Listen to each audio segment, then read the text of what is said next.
They were never gonna believe you. I appreciate the support. But I do. I believe you.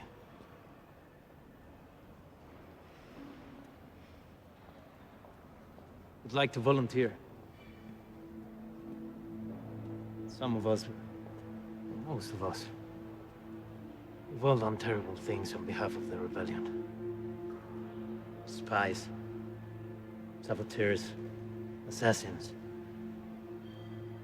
Everything I did for the rebellion.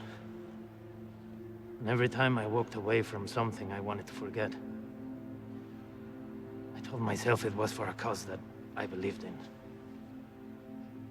A cause that was worth it. Without that, we're lost.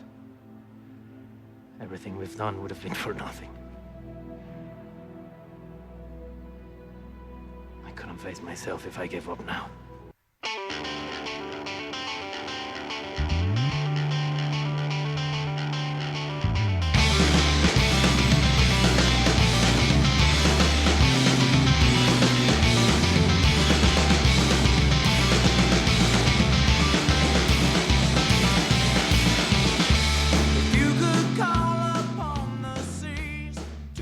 Oh, greetings, bucketheads. Mayvar Tigar. Welcome to the 21st action-packed episode of Mando Vision. And oh boy, what an episode it is gonna be. Nargai Tom, and thank you so much for checking out this small independent Star Wars podcast. Holy smokes. We're still, our heads are all spinning collectively as the news is come forth from the Disney investors, Disney shareholders meeting, where just a plethora of Star Wars content was announced for us to consume for the next million years of our lives, because that's how long it's going to take to watch all of it. But I'm so excited for it. I can't wait. I hope you guys and gals are all freaking out as much as I am about all of it. It's going to be it's just going to be an epic time to be a Star Wars fan. I think we all knew this was coming. The Mandalorian on Disney Plus was the tip of the iceberg, as Disney, Lucasfilm seemed to have shifted their focus, their emphasis away from theatrical big screen releases. Now, don't get me wrong, there's plenty of those coming as well. But they're really embracing the streaming platform and the, again, that long-form storytelling that we've talked about in previous episodes. But before we get into that, there's a whole rigmarole we got to get into. So sit tight, hang on. We're going to get to it. I got to control my enthusiasm as well. All right, please remember, the best way to reach out to this small independent Star Wars podcast is via social media. We are at Mando_Vision on Twitter and Instagram. Please be sure to like, subscribe, share the show with Jeez Louise. Please like, subscribe, and share the show with all the other Mandalorians in your covert. And if possible or so inclined, give those 5-star reviews if you're listening to us on Apple Podcast. We're also on Google Play, Spotify, Stitcher, iHeartRadio, all your favorite platforms. And if there's one we're not on, let me know. I'll make sure we're there.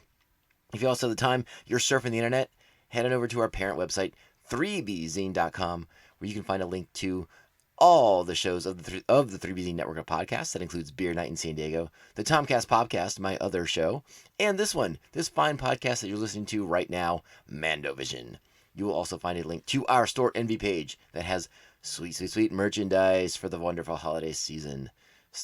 Again, merchandise for all 3 podcasts. So if you're a fan of beer, of local beer, delicious local beer, if you're a fan of pop culture, which of course you are, you're here. And if you're a fan of Star Wars, we got stuff for all of you. Don't worry. All right, let's strap on our buckets. Let's get into it. There's so much stuff to process, so much content to get into. We're gonna be light on opinion in this one. There's not gonna be a lot to dissect. But holy smokes! Let's kind of start from the top here. All right. So 2 new shows coming to Disney Plus that are set in the timeline of The Mandalorian. I think we had been hearing the whispers, the rumors had been out there. It's official now. Rangers of the New Republic and Ahsoka. 2 new shows set for Disney Plus. No immediate timetables announced. My guess would be the earliest we would get them is 2022. No real casting news, no announcements about who's in charge. I'm assuming a lot of this will be forthcoming, so there may be more to this episode that I can provide more information to provide to you in another episode of Bantha Tracks down the road. Which, by the way, we're in a Bantha Tracks episode, in case I didn't mention it. So this is extra bonus, super cool content, because it's Star Wars time, and Star Wars time is always a good time. So yes, Ahsoka is happening. I'm assuming Rosario's on board. We don't know much about Rangers of the New Republic, but hey, wouldn't it be great to see Captain Carson Teva? You guys know how much I like him. So let's see if he comes around, or if any of our other X-wing pilots that have shown up on the show on the Mandalorian will cross over into Rangers of the New Republic. And apparently, these shows, again, they're all set in the timeline of the Mandalorian. So the big hullabaloo is that they will all kind of coalesce at some point and come together for a super event. Which, hey, that sounds like fun. That sounds very comic book-like. And as you all know, I like comic books. So that sounds pretty darn awesome. All right, we got more word about the Cassian Andor series. It will be out in 2022. It will be 12 episodes long. No word about K2SO yet, but wouldn't it be fun to see K2SO get into the show somehow, or like maybe this is where Cassian and K2 kind of come together. But hey, you got 12 episodes. This is gonna be like the longest Star Wars show so far. That's not saying much because there's just not that many Star Wars shows out there at the moment. But I mean, if you don't count the Clone Wars and Rebels, I suppose. But 12 episodes of Cassian Andor. Diego Luna, they're overseas. They're over in London. They're filming it now. So I think that was the interesting part from the little behind the scenes peek that we got from the video they released on Disney and on Star Wars's pages. That they're building sets. They're doing intensive costuming and creature design and it's a big scale operation here. They're not doing, at least not to the same extent. Like they're not using the volume that 3D projection area where they film a big ton of The Mandalorian. So if there's going to be some of that involved, it will be after they do this filming in London. So kind of interesting. Especially again, we've watched the Mandalorian documentary, the Visionaries series on Disney Plus. So we saw how the Mandalorian was filmed, and it was sort of shocking to realize that it was all kind of filmed right there in the middle of Los Angeles. Very, very few treks out of Hollywood, if you will. That in that volume, providing just the majority of the set pieces. That's sort of 3D work that Jon Favreau kind of helped to pioneer and bring usher into the Star Wars universe. So interesting that Cassian will be a little bit different. You sort of wondered if these Star Wars shows might just all kind of use the same sound stages and use the same sets and just kind of, hey, we're done filming The Mandalorian, so the volume's available. Why don't you guys jump on in there now and start filming your show? That doesn't seem to be the case. Now it could be different with previous shows that we mentioned, with Rangers of the New Republic and Ahsoka, because they are more connected to The Mandalorian. You would assume that the look has to be very consistent. So perhaps that is maybe that's why Cassian had to go overseas to film, because they got these other shows ready to go and they're going to dive in and they need the volume for those. I don't know. I'm not privy to that information. Jon Favreau not returning phone calls, to me at least. He's probably returning other people's, just not mine. So I have nothing to say about that. But again, these announcements were made, but I suspect more information, a ton of more information is going to be coming. I may regret recording this episode so quickly after the news was announced, but we'll see. I may sit on this for a couple hours and see if anything else shakes loose. But I'm just excited. I hope you all are excited as I am. All right, another show. We knew this was coming. We knew that the Obi-Wan Kenobi series was happening. Ewan McGregor on board for the series, and it was going to take place, after Revenge of the Sith, but before A New Hope. And we were all excited. We didn't know much about the story details. There was purportedly some story issues where they had to kind of go back to the drawing board. And a lot of the speculation was that the story might have been too similar to The Mandalorian, in that it was going to revolve around Obi-Wan having to rescue a baby Luke or a child Luke. And obviously, 2 shows about 2 babies is kind of repetitive. So they went back to the drawing board. I don't know if this was in the original plans at all.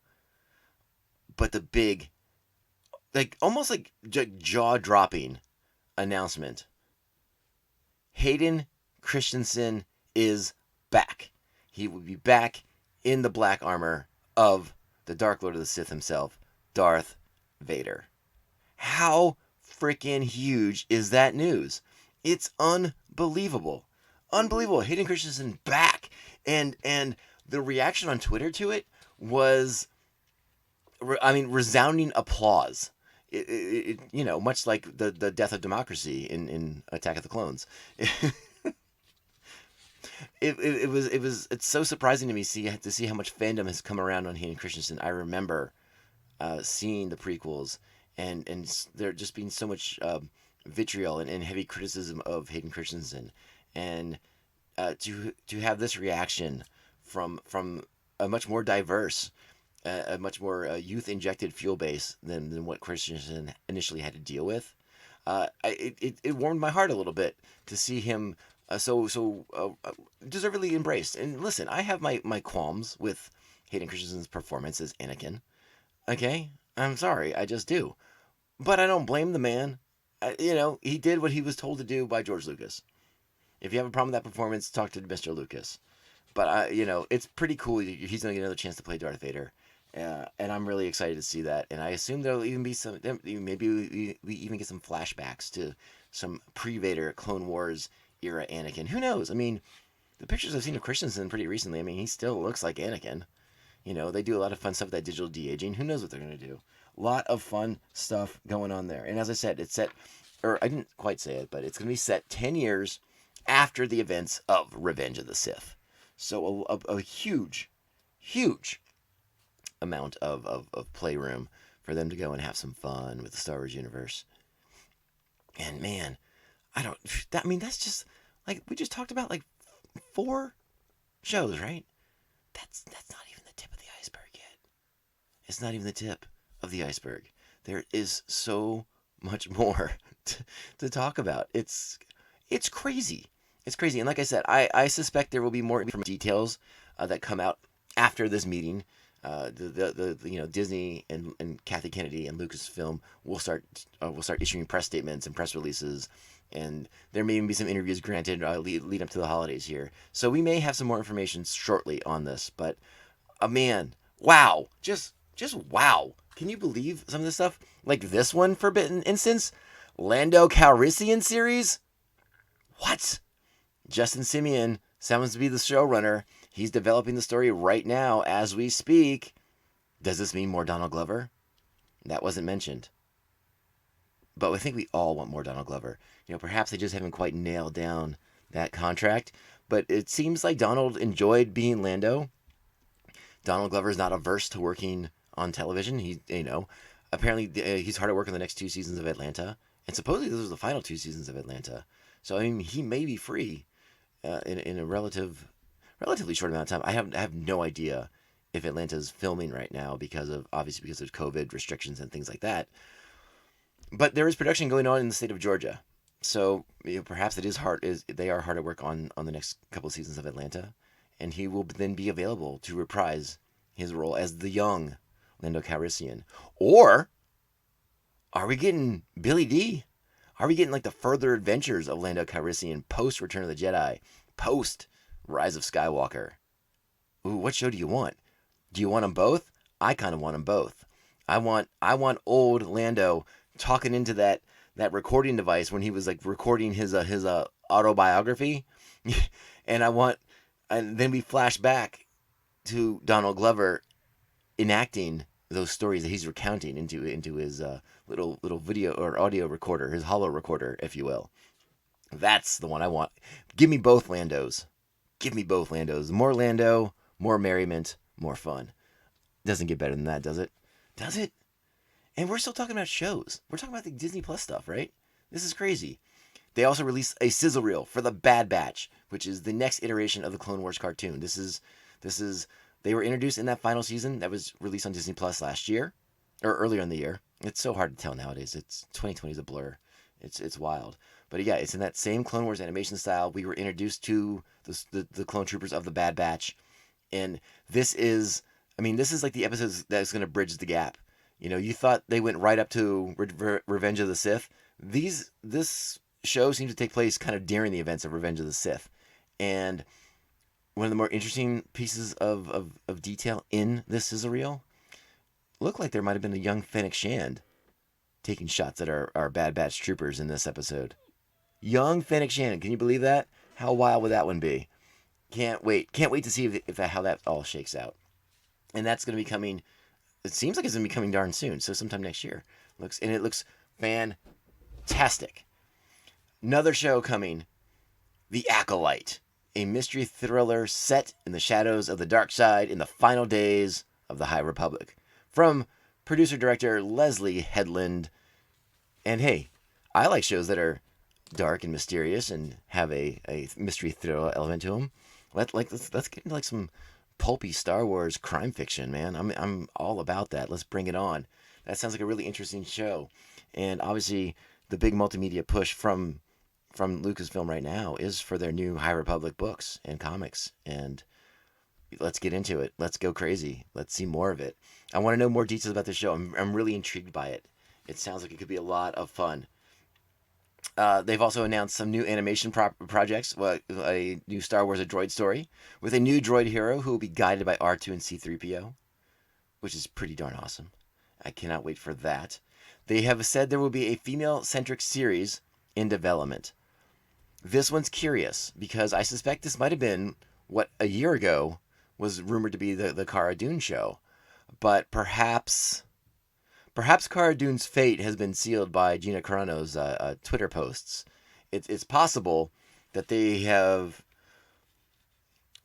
weathered enough backlash for some of her posts and comments, and maybe they don't want to be in the Gina Carano business anymore. And that's a reasonable assumption because listen, we're gonna get a new episode of The Mandalorian at midnight.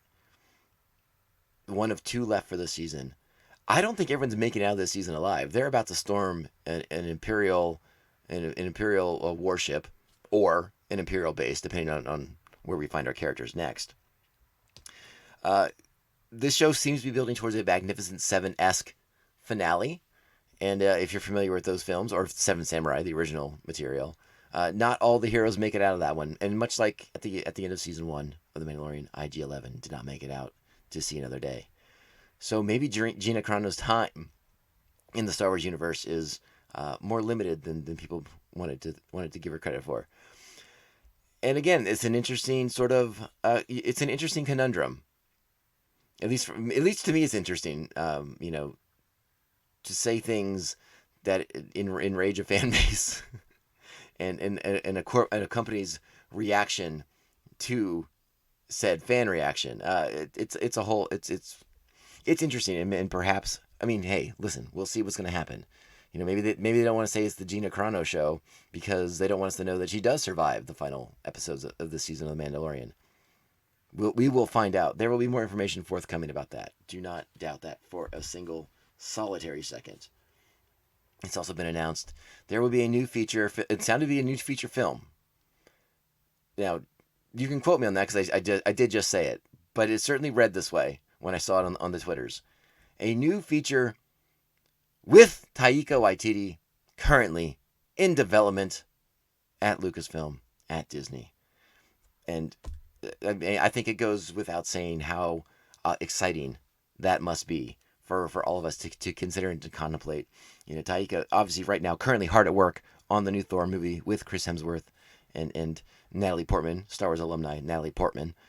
So I'm assuming once that is done, once his Marvel commitments are done for the time being, it's time to get back into the Star Wars universe and to start playing around. And I am insanely interested in what kind of wild ideas Taika might have in store for a Star Wars feature. And again, assuming it's a film, that could be a pretty wild ride with Mr. Taika Waititi directing that puppy. Now, I didn't intentionally do this, but I think I may have saved the best for last.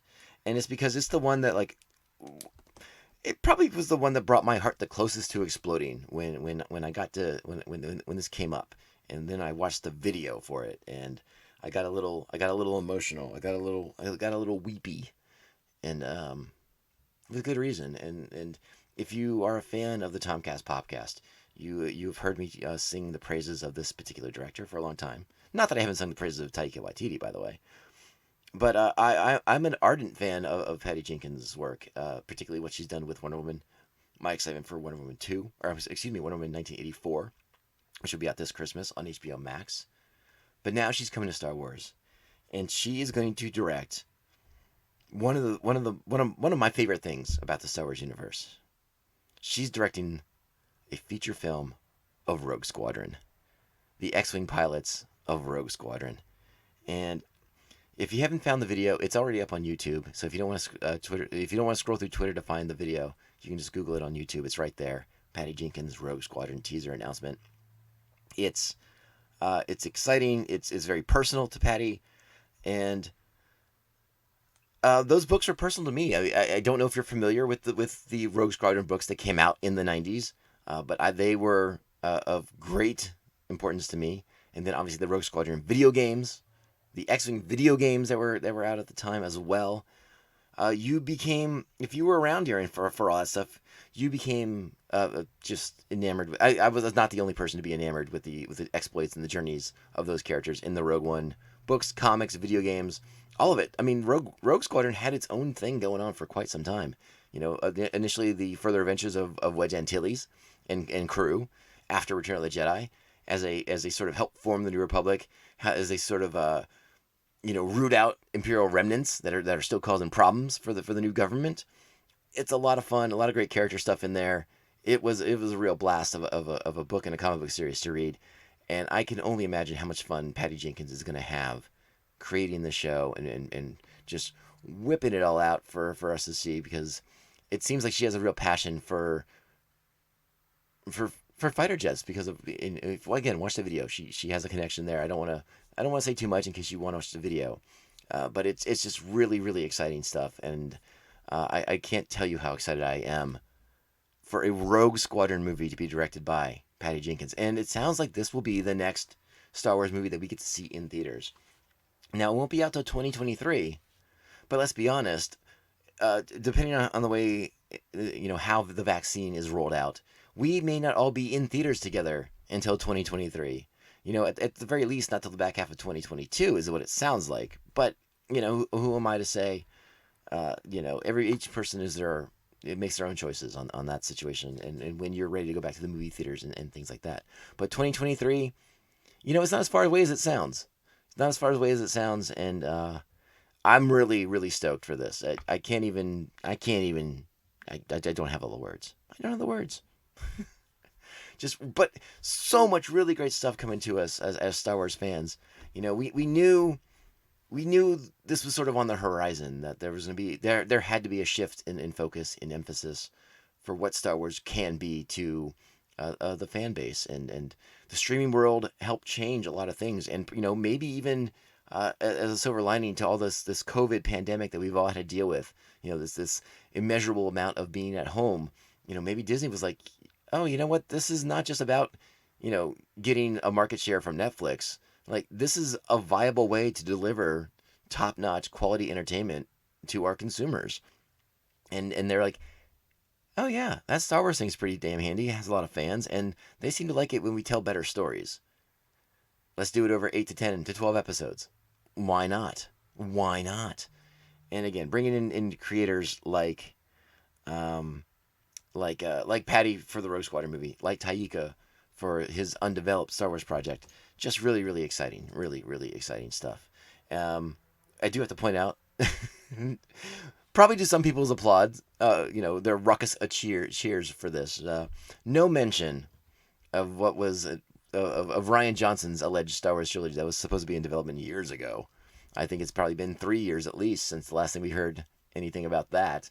Maybe Rian quietly walked away from it, or maybe he's still hard at work on it. I don't know. But no mention of Rian Johnson and a Star Wars connection at all. So there you go. Nothing new on that front.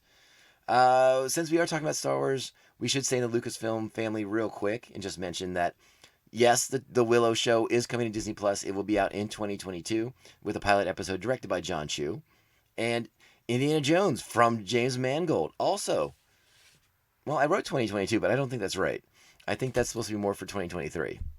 I'll double check that and get back to you guys if I'm wrong. But it's definitely one of them, if that helps at all. So, wow, just what a just like that was like a Thanksgiving feast of Star Wars news. Unbelievable stuff. And just wait for more. Like I said, I assume there'll be many more details forthcoming, and we will be sure to share those with you on the next episode of Bantha Tracks. Because, hey, we love Star Wars on the show. Yeah, we're focused on The Mandalorian. But, spoiler alert, we're going to cover all this stuff, okay? We're going to be your one-stop shopping network. What a bad reference that was. We're going to be your hub for all Star Wars shows, all Star Wars movies. This is the place you want to come to when you want the coverage for all of it. So Mandalorian, Ahsoka, New Republic, the Andor show, the Obi-Wan show, the movies. Come here. Mando Vision's going to have it all. We're going to watch it all through our T-shaped visor, and we will have the analysis, the opinions, and as many facts as we can for you. That's what we do here. There's analysis, there's opinion, but we try to go off facts as well. Thank you all so much for listening. It has been my pleasure to sit here and share this Star Wars news with you all. I hope you are all excited about these announcements as I am. It has been just a glorious day to be a Star Wars fan, isn't it? And just wait till tomorrow, because I'll be back breaking down Chapter 15 of The Mandalorian as we rocket towards the end of Season 2 of The Mandalorian. I can't wait to talk to you all again. And with that being said, remember, this is the way. This is the way. This is the way. This is the way.